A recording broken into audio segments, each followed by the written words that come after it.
Hi, I'm Lata. I'm part of the Fabric Ventures investment team. I focus on our media and consumer verticals.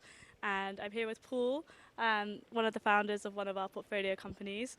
And so, Paul, can you tell us a little bit about FX Hash and what it is you guys are building? Sure. Hi, I'm Paul. At FXHash, we have built an open platform for generative art, meaning art with algorithms, art with code. We are the largest live repository of generative art right now on Tezos. Probably by the time this video will be out, also on Ethereum. And yeah, I've been building this for the last 2 years, and I'm incredibly excited about the space and the art form in itself, and how it can shape the future of art and the future of collecting. Awesome. Yeah, and I think so. One of the things we were particularly excited about when we invested in FX Hash was the really unique role that blockchain plays in generative art. And I think it's a really exciting content category to come on chain. Maybe you could explain a little bit about like what unique attributes blockchain brings to generative art. Sure. So generative art in itself has been around essentially since computers have been around, so since the 60s. And artists have tried to sell their digital artworks, their digital goods before, but ultimately, as we all know, without the blockchain, it is kind of hard to prove uniqueness, to prove ownership, to prove sort of like the source of the origination.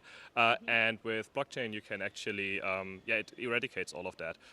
So what happens is the artist puts an algorithm online on FXHash, and actually the transaction hash that when you buy this artwork, when you buy one iteration of the algorithm, we are using the transaction hash that will get pushed into the artwork and will ultimately verify that you as the collector bought it, but also will allow you to will sort of like make all of this tradable and sellable. So sort of like this whole art form now is getting financialized or allows artists to make a living of the art that they have been creating for free or without a real shot at a remuneration before, and that's quite neat.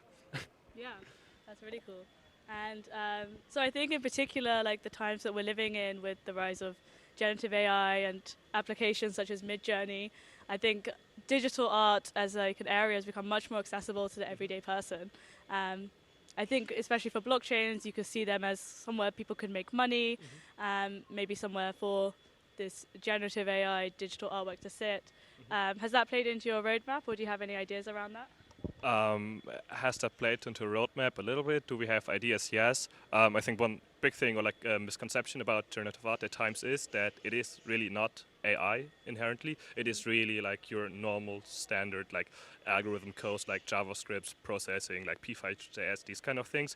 However, there are artists that can work with codes like creating mini neural networks, creating mini GANs, essentially like using their own photography, which is quite interesting. For example, we have a few artists doing this. Last year, we went to Art Basel Miami Beach with Ivona Tao, who is like one of the leading artists in that space. So there is some AI Yeah. involved, but really not this like text image prompting that many might think of when they first hear about AI art. But it's definitely interesting and something we have on our mind for the future. Sounds like the perfect time to be at that stage. Well, thank you very much, Paul, for chatting with me here Always. in sunny Lisbon.